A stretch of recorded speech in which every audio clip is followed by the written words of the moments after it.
In 1986, young Addie Wilson had a traumatic experience at a funhouse of mirrors on the Santa Cruz beach where she saw a reflection of herself come to life.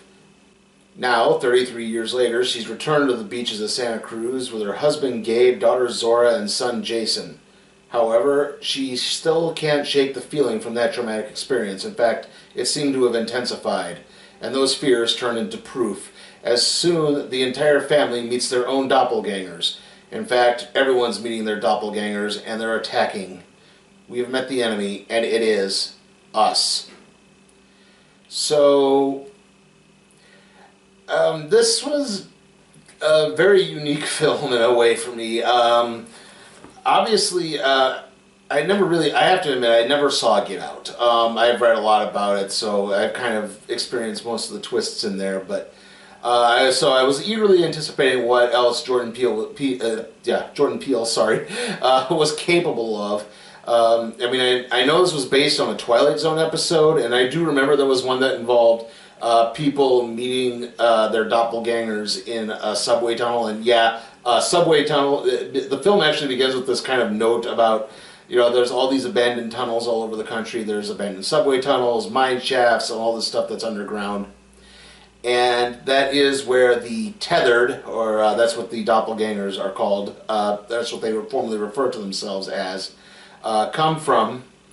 And basically, they're shadow beings, basically. It is implied that they were created by some type of government control experiment to be basically puppets of people to mimic their lives, except what the people would experience above ground, the tethered. I keep wanting to call them the shadows because, to be honest, that sounds like a better name.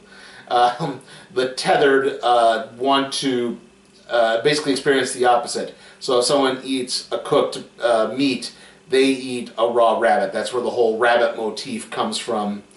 And Addie's husband Gabe, like in the real world, he's this kind of kind, joking, affable guy.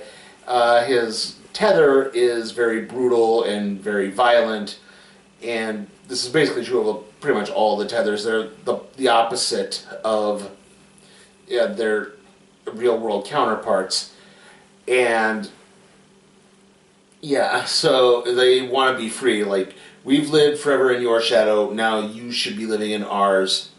And they go up and they start killing people, and then they start forming a human chain, because this took place in 1986, and there's actually a reference to Hands Across America, which was this, if you're somehow too young to remember Hands Across America, it was a big human chain that was done to end hunger by something, and it was meant to stretch across the entire United States. It actually didn't. There was a large gap through, I think it was a couple of bodies of water, and there was around the Rocky Mountains and through the Death Valley Desert, just because there was no way they could gather enough people to do that. If you're familiar, there's an episode of The Simpsons where they reference Hands Across America. So even I knew that. I was about 5 years old when that took place, so I really don't remember anything about, But anyway, the tethered of everyone starts coming out, like they're the friends of the Wilsons. They're played by Tim Heidecker and Elizabeth Moss, and their kids. Like, they all get killed. They're killed. This isn't like a kind thing where the kids are not in any sort of peril. Like, people are very brutally killed, particularly with scissors.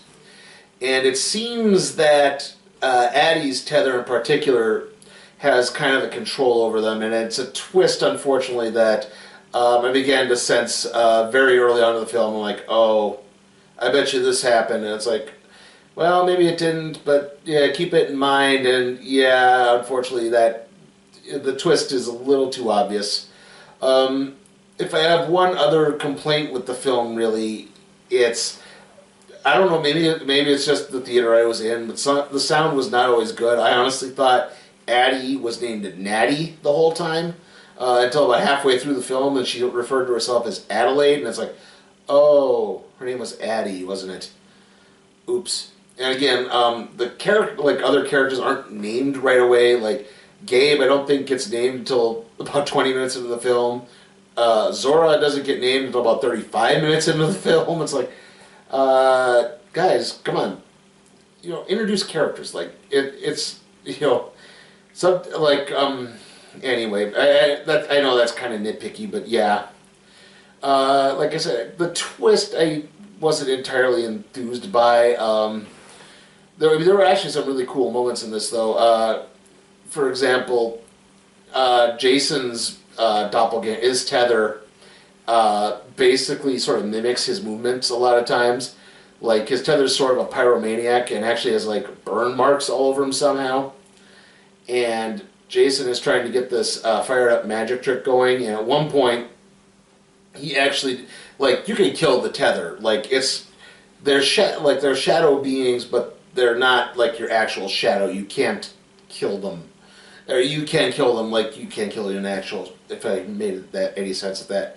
And the way Jason actually defeats his shadow is he basically mimics walking backwards, and there's a large, like the shadow, yeah.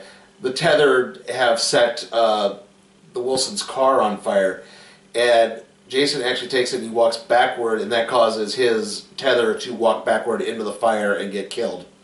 Like I said, eventually all of the family kill their tethers, and they then notice that the film basically ends with the tethered human chain basically being watched by, like, the military. Like, I'm guessing they're probably going to wind up getting killed. I mean, like I said, the ending was a little weak for me. Overall, I mean, the film did a really good job of building tension. Throughout the whole thing, you had to wonder, like, okay, when are the tethered coming back? Because you knew they were never really gone. And, yeah, so that was really working well. I think the performances were very strong. Winston Duke as Gabe was particularly good. Obviously, Lupita Nyong'o as Addie, she was really strong and good. And Red, which is Addie's tether.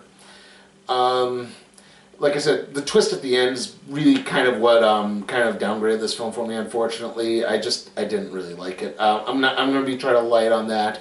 I know people complain when I talk too much about the movie, so I'll keep it at that.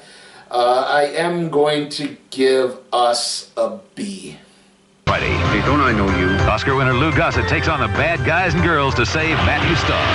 Then, we're only human, right? Don't press your luck. with what the Night Rider's taken on, they'll need more than luck. It's the Night Rider ever. You are. Oh, my word. You are. For NBC, just watch us now.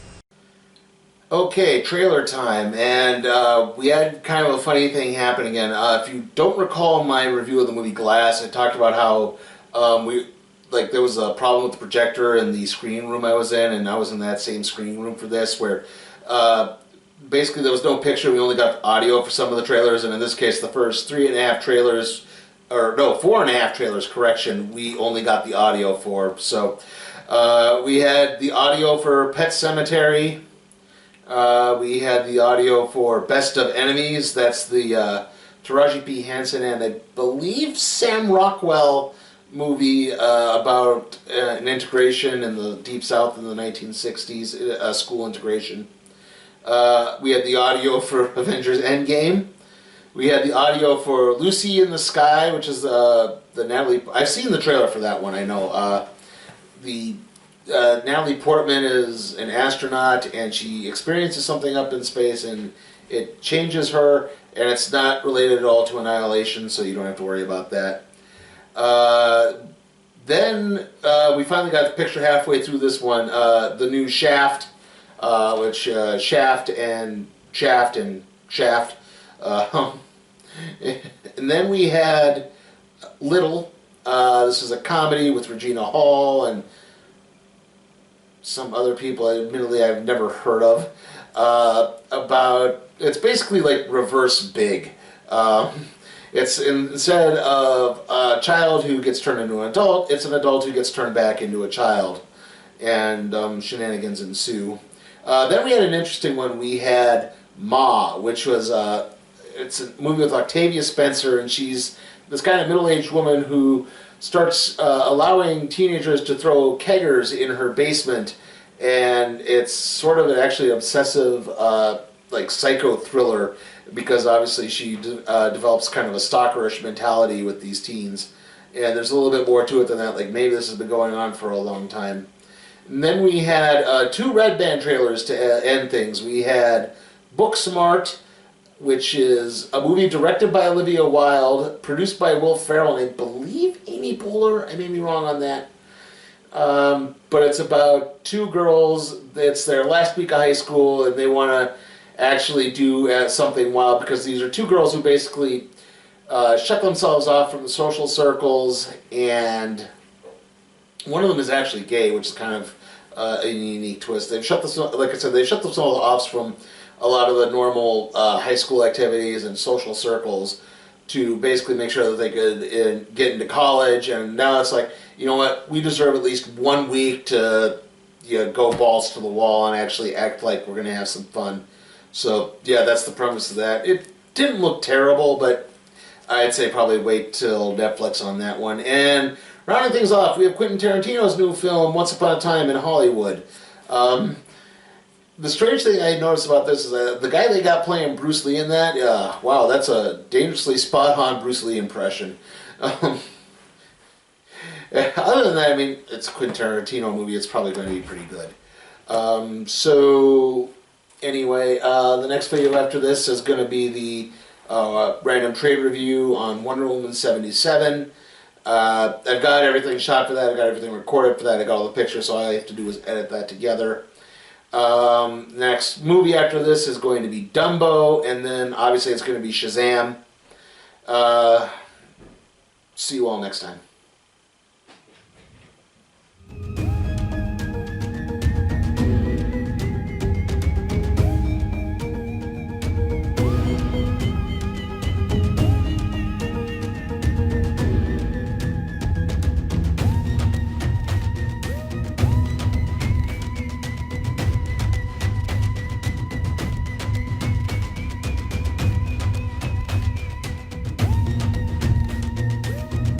Hey guys, check out my Patreon and see how you can request a movie for me to review, even if it's some stinker like A Dog's Way Home or the Sonic the Hedgehog movie.